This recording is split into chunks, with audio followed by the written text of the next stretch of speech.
Dhanbad court के एक case के सिलसिले में धनबाद पहुंचे डुमरी विधायक जयराम महतो ने कोर्ट से निकलकर मीडिया कर्मियों से बात करते हुए एक बड़ा धमाका किया है, जिससे राजनीति बयानबाजी सहित राजनीति भी गरमाने वाली है। उन्होंने मीडिया से बात करते हुए सांसद ढुल्लू महतो पर निशाना साधते हुए कहा कि सांसद और गैंगस्टर प्रिंस खान के संबंधों की सीबीआई जांच होनी चाहिए।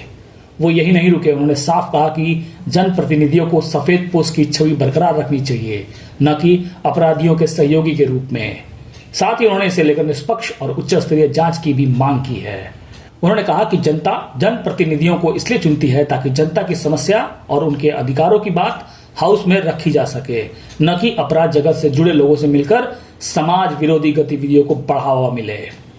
लगे हाथ उन्होंने सूबे के स्वास्थ्य मंत्री डॉक्टर इरफान अंसारी के हालिया बयान को बचकाना बयान की संज्ञा दे डाली। उन्होंने कहा कि मीडिया की सुर्खियों में बने रहने की कोशिश में वो ऐसे बयान दे डालते हैं। धार्मिक आयोजन पर बोलते हुए उन्होंने कहा कि सभी धर्मों का सम्मान होना चाहिए।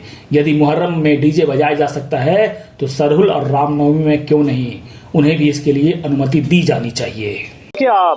जिस शख्स का आपने नाम लिया उनका चर्चा झारखंड के विधानसभा में भी नेता प्रतिपक्ष कर चुके हैं और ये मामले लगातार विधानसभा के भीतर तक भी आए हैं।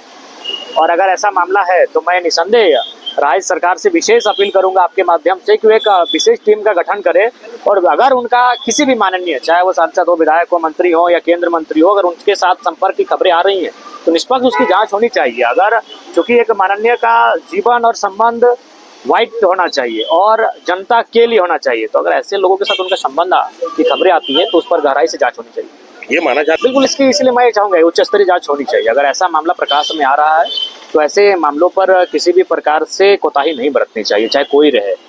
हम एक बेहतर समाज का निर्माण करने के लिए आगे बढ़े हैं, हम पर एक जिम्मेवारी है, हम लोकतांत्रिक व्यवस्थाओं के प्रहरी हैं, तो हम प्रहरियों की जो कर्तव्य बनते हैं उस कर्तव्य का अनुसरण करना चाहिए। और अगर इस प्रकार की खबरें आ रही हैं तो ये कर्तव्य के विपरीत है, अतः इस पर उचित जांच की आवश्यकता है। अच्छा, ऐसा सरहुल में बजा है, मुहर्रम में बजा है तो रामनवमी में बजना चाहिए, और रामनवमी में अगर बजता है तो मुहर्रम और सरहुल में बजना चाहिए। भारत देश सभी की आस्थाओं का सम्मान करने वाला देश है और मैं आपके चैनल के माध्यम से डीजे बजाने वालों को कहूंगा कि आप डीजे को धर्म से बाहर कीजिए। वहाँ जो हानि होगी वो, अगर हिंदुओं का त्योहार है तो उस डीजे से अगर हानि होने की संभावना है तो हिंदुओं को होगी, और मुसलमानों का त्योहार है और डीजे बजने से अगर हानि होने की संभावना है तो मुसलमानों की होगी। अगर मुहर्रम में डीजे बजेगा और उससे अगर परेशानी होगी तो मुसलमान पक्ष को होगी, और अगर रामनवमी में डीजे बज रहा है और उसके धुन से अगर परेशानी होगी तो हिंदू पक्ष को होगा। तो इसलिए एक दूसरे को नजर से ना देखेंगे। हम डीजे का तो जो बात ही अलग है, वो मीडिया में बने रहने के लिए कभी कभी कुछ ऐसा बयान भी देते हैं। आप भी देखे होंगे स्पीकर साहब कई बार बोलते हैं कि आप मंत्री हैं, बैठिए। अरे भाई, मंत्री की गरिमा थोड़ी है उछल कूद कीजिएगा ऐसे करके, 1 मिनट सर, 1 मिनट सर।